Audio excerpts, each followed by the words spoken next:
ብቻ ምን ብዬ ልንገርህ ስሞት እንዲነገር መቃብሬ ላይ ጽፌ ያስቀምጫለሁ የሁለት ሰው ብዙዎቻችን በልጅነታችን እንደ ህብረ ዝማሪ ወይም ደግሞ እንደ ብሔራዊ መዝሙር ሎሚ ተራ ተራ ኦሆ ሎሚ ተራ ተራ ሎሚ ተራ ተራ ኦ እናቴን አደራ በማለት ያዜምነው የልጅነታችን ትዝታ የሆነችው ደመቀች መንግስቱ ሰይፉን አውቀዋለሁ። ብዙ መልካም ነገሮችን አድርጌለታለሁ። ነገር ግን እሱ በድሎኛል፣ አስለቅሶኛል።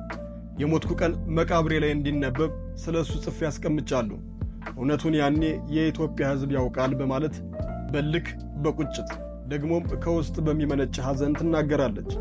ለመሆኑ ሰይፉንና ደመቀችን ምን አገናኛቸው?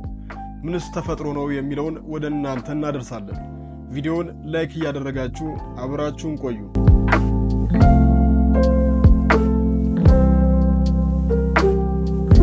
ደመቀች የጀመረችው በሰይፉ እናት ነው። እናቱ እጅግ በጣም መልካም ሰው ነች። እናቱ ብቻ አይደለችም፣ ቤተሰቦቹ ሁሉ መልካም ናቸው።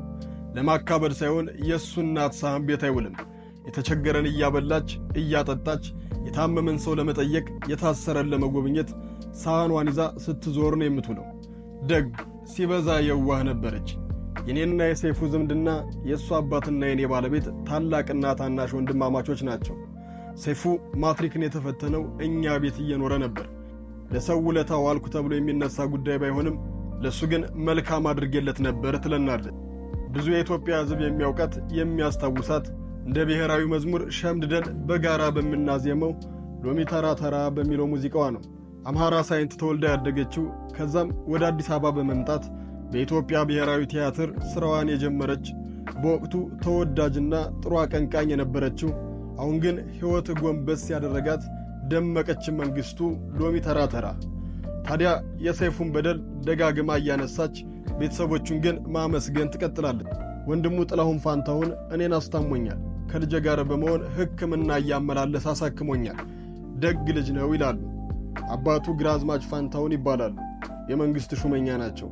ሀገራቸውን ሰለቸኝ ደከመኝ ሳይሉ እግዚአብሔር በሚያውቀው አንድ ቀን ከሥራ ገበታቸው ፍቃድ ወስደው ረፍት አድርገው አያውቁ። ታዲያ በዚህ ደግ ቤተሰብ ውስጥ አንድ አካል ሆኖ የተገኘው ለሚያውቁትም ለማያውቁትም መልካም የሚሆኑትን ቤተሰቦችን እያየ ያደገው ሰይፉ ፋንታሁን እንዴት ክፉ መሆንን መረጠ? የማነበው ለሱ ያደረግኩትን ነገር ስለማውቅ ነው እያለች በእንባ እየታገለች ንግግሯን ትቀጥላለች። ሰይፉ ፋንታሁን የተወለደው የፍቅር ሀገር በምትባለው በሀገራችን የምስራቅ ክፍል ሰው አይደለም ጅብን አልምደው አብረው የሚኖሩት ማህበረሰብ በሆነው ሐረር ከተማ ውስጥ ነው። ትምህርቱንም የተከታተለው በዛው በሐረር ከተማ ውስጥ ሲሆን ከዛ በኋላ ወደ አዲስ አበባ ከመጡ በኋላም ማረፊያቸውን ልደታ አካባቢ አድርገዋል። በሀገራችን ስኬታማ ከሚባሉ ባለሙያዎች መካከል ያለምንም ተቀናቃኝ ከፊት ይገኛል። ስራውን በሬዲዮ ጀምሮ ከዛም ቀስ በቀስ ወደ ቴሌቪዥን በመምጣት በኢቢኤስ ከ15 ዓመት በላይ ሰይፉ በኢቢኤስን እየሰራ ይገኛል። በታሪክም አንድም ፕሮግራም ይዞ ለዚህ ያህል ዓመት በስኬት የቀጠለ ግለሰብ አልተገኘም። የሰይፉ እንግዳ መሆን የአንድ ሰው ስኬታማነት ይረጋገጣል ይባላል። ከትንሽ እስከ ትልቁ ለሱ የተለየ አክብሮት ሲያሳዩት እናያለን።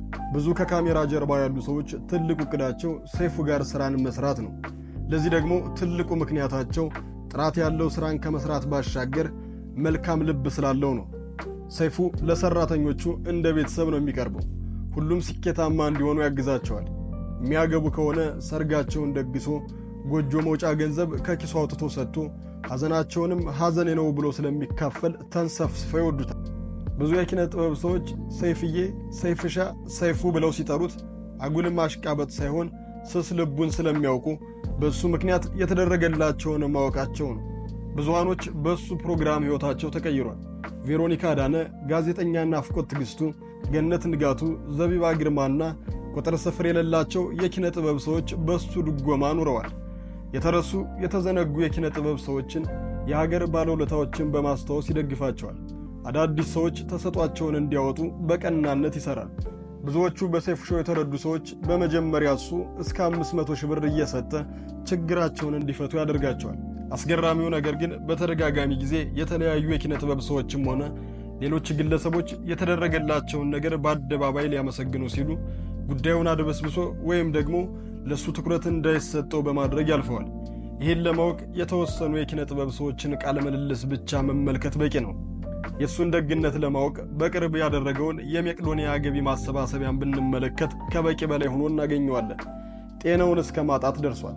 በገንዘብ በኩል ከተመለከትን ደግሞ ሚሊዮን ብሮች ይቅርብኝ ብሎ መስዋዕት አድርጓል። ሌላው ቢቀር ዩቲዩብ የቆጠረውን 4.3 ሚሊዮን ብር እንኳን ለመቄዶንያ ገቢ በማድረግ ወጪውን ራስ የሸፍናለው ያለ በሙያው አንቱ ተብሎ ላይ ወርድ መሰቀል ችሏል። ታዲያ በዚህ ልክ መልካም ሥራን የሚሠራው ሰይፉ ፋንታሁን የኔን ሕይወት ግን አመሰቃቅሏል በማለት በእንባ በመታጀብ ደመቀች መንግሥቱ ለምን መናገር ፈለገች ያልን ከሆነ ጉዳዩ ቀላል ነው። እሷ በአሁኑ ሰዓት ተረስታለች፣ ሰዎችም ዘንግተዋታል። ለሀገራችን ብዙ መሥዋዕትነት ከፍላለች። ሀገራችን ስትወረር ከሰራዊቱ ጋር በመዝመት ሰራዊቱን ማነቃቃት ትችላለች። ታዲያ ይሄ ሁሉ መሥዋዕትነት ተዘንግቶ መኖሪያ ቤት እንኳን ሳይኖራት በችግር ስትንገላታ ያግዛት ይረዳት የነበረው ልጇን ሞት ሲነጥቃትና አይዞሽ ከጎንሽ ነኝ ባያታ እየተሰቃየች ባለችበት ጊዜ ለብዙሃኖች የራረው የብዙሃኖችንም ባየጠረገው ሰው ሲቸገር ማየት የማይፈልገው ሰይፉ ጨክኖባት መታየቱ እንባ እንዲቀድማት ያደርጋታል። የእሷን ንግግር ቃል በቃል ስንወስደው የቻልኩትን አግዤዋለሁ፣ ቤቴ ውስጥ መጥቶ የሚገባውን ነገር እያደረግኩ ማትሪክን በደንብ ተዘጋጅቶ እንዲፈተን አግዤዋለሁ። ቤተሰቦች ነን፣ እናቱም ሆነ አባቱ ከዛም አለፍ ሲል ወንድሙ በጣም መልካሞች ናቸው። አሁንም ያለሁበትን ችግር በደንብ ያውቃሉ። አሁን እሱ ታዋቂ ነው። እኔና እሱ የምንተዋወቀው ገና ማንም ሳያውቀው ገና ወደ ስኬት ጉዞ ሳይጀምር ነው። አሁን እኔ ብናገር ማንም አያምነኝም። ለማንም ሰው እንደዚህ ያደረገኝ ብዬ ለመናገር አልደፍርም። ግን ሁሉም ያልፋል። እንደዚህም አልቀጥልም፣ መሞቴ አይቀርም። ይህን ስለማውቅም የሰይፉንና የአንድን ሰው ጉዳይ ድርጊታቸውንና በደላቸውን የሚገልጽ ደብዳቤ በሕይወት ታሪኬ ፋንታ የቀብሬ ዕለት እንዲነበብ ደብዳቤ ጽፌ አስቀምጬ ፈርሜበታለሁ። አሁን አላውራውም ትላለች። ጉዳዩ ግልጽ ነው ለመረዳት። ቻንጋፋ አርቲስት የሚያስነባት ደጋፊ ልጇን አታ ጎዳና ለመውጣት በምትዳዳበት ጊዜ ስጋዬ ነው የምትለው ብዙሃኖችን የረዳው ሰው እሷንም በማገዝ ከዚህ ማጥ ሊያወጣት አለመቻሉ ነው። ሰይፉ ይህንን ያደረገበት ምክንያት ባይታወቅም ለምን ያን ደጉን እጁን እሷ ላይ መዘርጋት እንደከበደው ባይታወቅም እሷ ለሀገር ላደረገችው በጎ ነገር ግን ተቸግራና ተሸንፋ መመልከት ሕመምን ይጭራል። እውነቱ ምንድን ነው የሚለው አስቸጋሪ ጉዳይ ቢሆንም በመጨረሻ ንግግሯ የቋጨችው ግን ለጎን የማረፊያ የምትሆን ትንሽ ቤት ከመሞቴ በፊት ስጡኝ በማለት በተማጽኖ ነው። ከሕመም ሁሉ ሕመም ሀገርን ብዙ አገልግሎ በዕድሜ አመሻሽ ላይ በችግር መንበሳቆልና መውደቂያ ማጣት ነው። ሰይፉ ምን እንደሆነ ባይታወቅም መልካምነት ለራስ ነውና የተለመደውን የበጎ እጅህን ለእሷ ማሳይ እንላለን። ቪዲዮውን ላይክ፣ ሐሳባችሁን በኮመንት ቻናሉን ሰብስክራይብ በማድረግ ቤተሰብ ይሁኑ።